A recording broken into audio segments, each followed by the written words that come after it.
কৃষ্ণকলি ইলিশ মাছের টুকরোগুলো বড় বাড়িটায় ঢেলে গুনে দেখল ল্যাচামুড়ো বাদ দিয়ে মোট 9 টুকরো। অর্থাৎ অর্ক আর ওর পার হেড 4.5 টুকরো করে বরাদ্দ। অর্ককে 1 টুকরো ইলিশ মাছ বেশি দেবে এত মহান কলি কোনো কালেই নয়। অর্ক বউকে যতই ভালোবাসুক, ইলিশের ব্যাপারে খুবই সেন্সিটিভ। ওদের সবে 1 বছর হলো বিয়ে হয়েছে। বিয়ে 6 মাসের মাথায় অর্ক বোম্বেতে বদলি হয়ে এসেছে। ওরা দুজনে মিলে হাতে কলমে সংসার করা শিখছে। কলি যৌথ পরিবারে বড় হয়েছে। এক গাদা খুড়তুতো জ্যাঠতুতো ভাই বোন মিলিয়ে জমজমাট সংসার। শ্বশুরবাড়িতেও শ্বশুর শাশুড়ি, একটা স্কুলে পড়া ছেলেমানুষ ননদ নিয়ে মোটামুটি ভরাভর্তি সংসার ছিল। প্রবাসে তার যেন আর দিন কাটে না। একটা চাকরি বাকরি না পেলেই নয়। কলি মাছের টুকরো গুনার মতো সংসারই মোটেও নয়। কিন্তু ইলিশ মাছের টুকরো নিয়ে ঝগড়া গত দুঃখে পেয়ে বাড়তে বাড়তে প্রায় ডিভোর্সের উপক্রম হয়েছে। বোম্বেতে ইলিশ মাছ অগ্নিমূল্য, কিন্তু তাও ওরা দুই ইলিশ প্রেমী গত মাসে দুবার বাজার থেকে ইলিশ মাছ কিনে এনেছে। কিন্তু মুশকিল হয়েছে অন্যত্র। ওরা দুবারই খেতে বসে দেখেছে ইলিশ মাছের টুকরো যেন সংখ্যায় কম কম। খুবই স্বাভাবিকভাবে কলির ধারণা অর্ক লুকিয়ে লুকিয়ে ইলিশ খেয়ে নিয়েছে। অর্কের ধারণা এটা কলির কীর্তি। প্রথমবার লজ্জার মাথা খেয়ে পরস্পরকে ওরা ইলিশ চড়ে তকমা দেয়নি, কিন্তু দ্বিতীয়বার দুজনেই হাউমাউ করে ঝগড়া করে মরেছে। এবার ইলিশ মাছ আসায় কলি তাই খুব সাবধানী। পারলে ইলিশগুলোকে ফ্রিজের বদলে লকারে ভরে রাখে। সেদিন শনিবার, তারপর মাসের শুরু। ওরা পুরনো ঝগড়া ভুলে আবার একটা মাঝারি মাপের চকচকে ইলিশ কিনে আনলো। নুন হলুদ মাখানোর সময় আরেকবার গুনে নিল কলি। পুরো 9 পিসই আছে।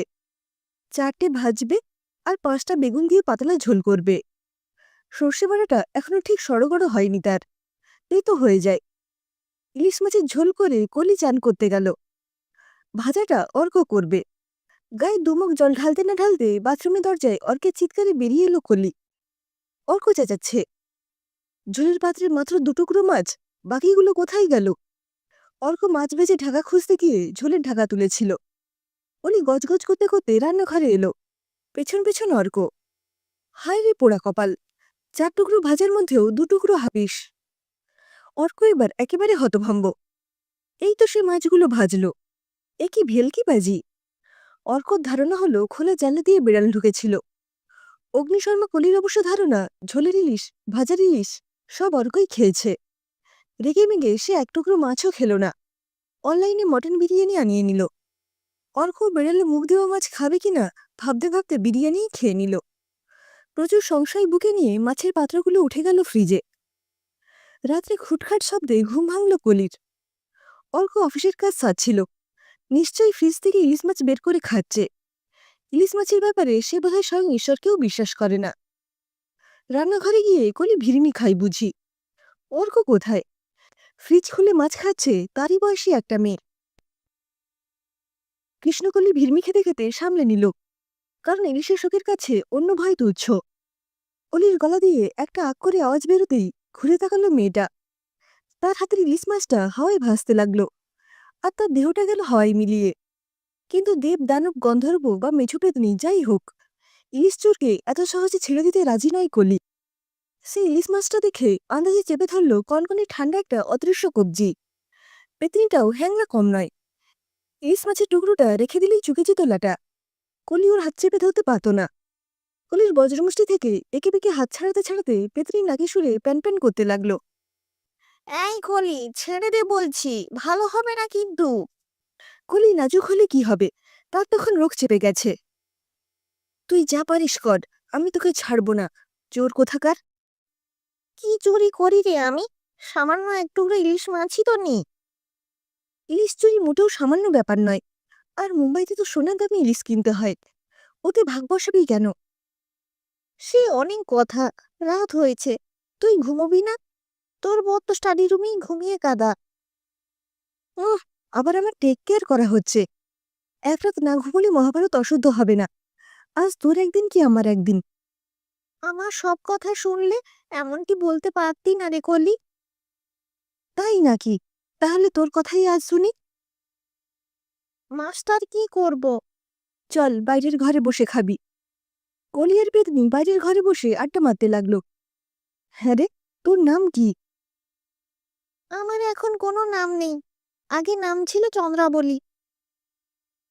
বাপরে, চন্দ্রাবলী বলতে হলে তো দাঁত ভেঙে যাবে। আমি তোকে বরং চাঁদু বলে ডাকবো।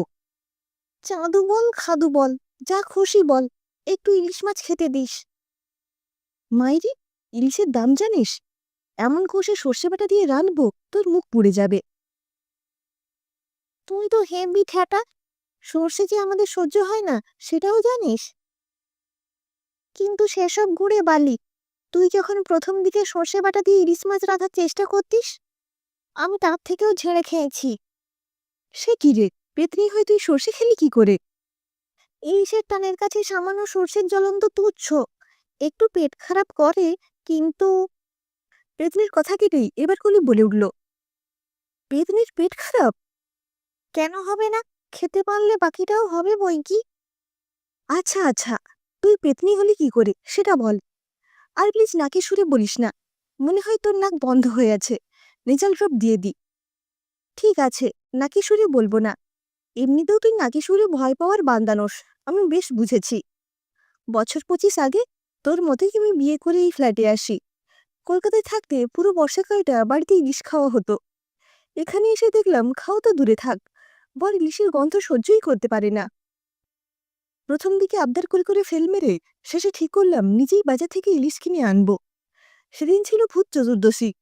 সমীরণ মানে আমার বর অফিসে বেরিয়ে যেতেই আমি চেম্বুরের মাছের বাজারে গিয়ে হাজির হলাম। বেশ চকচকে একখানা ইলিশ কিনে বাড়ি যখন পৌঁছলাম বেলা 12টা হবে। তাড়াতাড়ি দুটুকরো ইলিশ মাছ ভেজে খেতে বসে গেলাম। মেঘ করেই ছিল।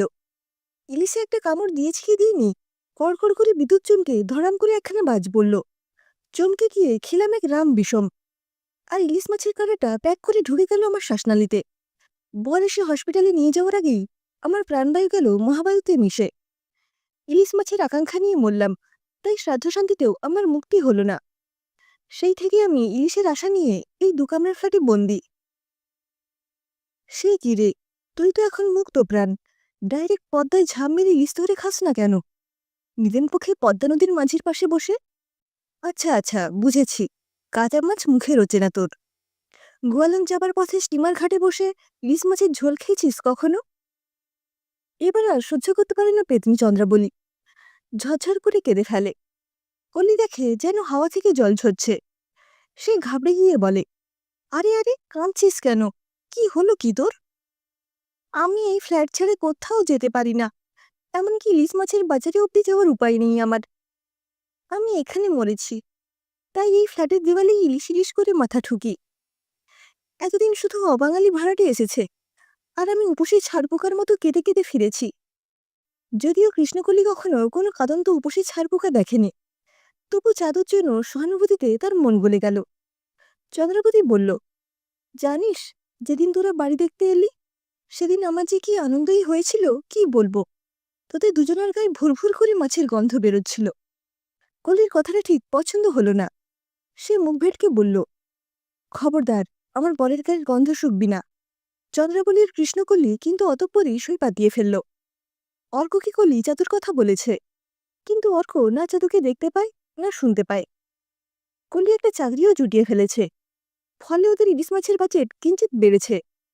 এখন আর নিছক ইলিশ মাছের ঝোল হয় না, চন্দ্রাবলীর রেসিপি অনুযায়ী অর্ক আর কলি দই ইলিশ, ইলিশ তিলোত্তমা, ইলিশের পাটিসাপটা, ইলিশের লটপটি কত কী রাঁধে। চন্দ্রাবলী ইলিশ রান্নার দায়িত্বটা নিজের কাঁধে নিতে চেয়েছিল, কিন্তু অর্ক সোজাসুজি পেতরি রান্না খেতে আপত্তি জানায়। চাঁদুর ইলিশ মাছই ধ্যান জ্ঞান, সে অন্যান্য মাছ 2-1 টুকরো খেলেও তাতে তার অত উৎসাহ নেই। আষাঢ় মাস প্রথম দিবসে কলি আর অর্ক জোড়া ইলিশ নিয়ে এলে চাঁদু তাদের সিঁদুর দিয়ে বরণ করে ঘরে তোলে। বরণ করার সময় চাঁদু নাকি সুরে গান ধরে। ইলিশ মাছ হাঁইসা বলে, খরসা মাছ রে ভাই, তুই থাকিস ঝাড় জঙ্গলে, আমি পদ্মায় যাই। তারপর কপালে ইলিশ মাছের আঁশের টিপ পরে আয়নায় মুগ্ধ হয়ে দেখে। এমনি করে সুখে দুঃখে 3-3টে বছর কেটে গেছে। চন্দ্রাবলী এখন কলি আর অর্কের সংসারের স্থায়ী সদস্য। একদিন বাড়িওয়ালা এসে জানালো সে ফ্ল্যাট বিক্রি করে দেবে। সেন দম্পতি যেন যত তাড়াতাড়ি সম্ভব ফ্ল্যাট ছেড়ে দেয়। কৃষ্ণকলি মুখ ভার করে চাঁদুকে এসে বলল, দেখলি তো বাড়িওয়ালা বেটা কেমন হুড়কো দিল, আমাদের পত্রপাটেই ফ্ল্যাট ছাড়তে হবে। কিন্তু তুই কি করবি, তোর তো এ বাড়ি ছাড়ার উপায় নেই। ইলিশ মাছ খাওয়া খদ্দের জোটার সম্ভাবনাও বোম্বেতে বড্ড কম। চন্দ্রাবলী বলল, আমিও শুনেছি, আজ আমি মুম্বাইয়ের বাঙালি ভূত সমাজকে এখানে একটা মিটিংয়ে ডেকেছি। জমিয়ে কটা মাছের পদ রাখিস তো। কত সোজা ভাবছিস তোদের এখান থেকে ভাগানো? তা তুই খবর দিলি কি করে? তুই না এখান থেকে বেরোতে পারিস না? তোদের ইন্টারনেট কানেকশন আছে কি করতে? এখন ভূতেরাও তো পিছিয়ে নেই শোনা। ফেসবুকে কত ভুতুড়ে অ্যাকাউন্ট আছে জানিস? কথা বলতে বলতে কলির ফুলকো ফুলকো গালটা টিপে দিল একটা কনকনে ঠান্ডা হাত। সেদিন গভীর রাতে কলিদের বসার ঘরে যেন হাওয়ার ঝড়। ভূতের মিটিং অ্যান্ড রিটিং বলে কথা। হালকা হাওয়া, ভারী হাওয়া, দুষ্টু হাওয়া, মিষ্টি হাওয়া খেলে বেড়ায় পর্দায়, টেবিল ক্লথে, ফ্যানের ব্লেডে। সকালে যেহেতু ঘুম থেকে উঠল একটু দেরি করে। তারপর কলিকে আশ্বস্ত করে বলল, আজ থেকে খেলা শুরু হয়ে গেছে, সপ্তাহখানেক যেতে দে। সপ্তাহ কোথায়, দুদিন যেতে না যেতেই কেঁদে পড়ল গুজরাটি বাড়িওয়ালা।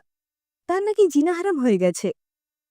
তার কানের কাছে কারা কারা যেন সরু মোটা ইংরেজি হিন্দিতে শাসিয়ে যাচ্ছে, এই ফ্ল্যাট থেকে ভাড়াটে তাড়ালে তারা দেখিয়ে দেবে মজা। এমনকি কেউ কেউ বাংলাতেও ধমকাচ্ছে, যদিও বাড়িওয়ালা মোটেও বাংলা বোঝে না। এদের কাউকে তো দেখাই যায় না, তাহলে পুলিশ কেসই বা কার বিরুদ্ধে হবে? 15 দিনের মাথায় কৃষ্ণকলিয়ার অর্ক পেতনির কল্যাণে সিকি শতাংশ দামে মুম্বাইয়ের প্রাইম লোকেশনে একখানা 2 BHK ফ্ল্যাট কিনে ফেলল। সবই ঠিক আছে, শুধু আজকাল সেন দম্পতিকে মাছ অনেকটা বেশি কিনতে হয়। তাদের বাড়িতে প্রচুর গেস্ট আসে, যাদের অনেককেই চর্মচক্ষে দেখা যায় না।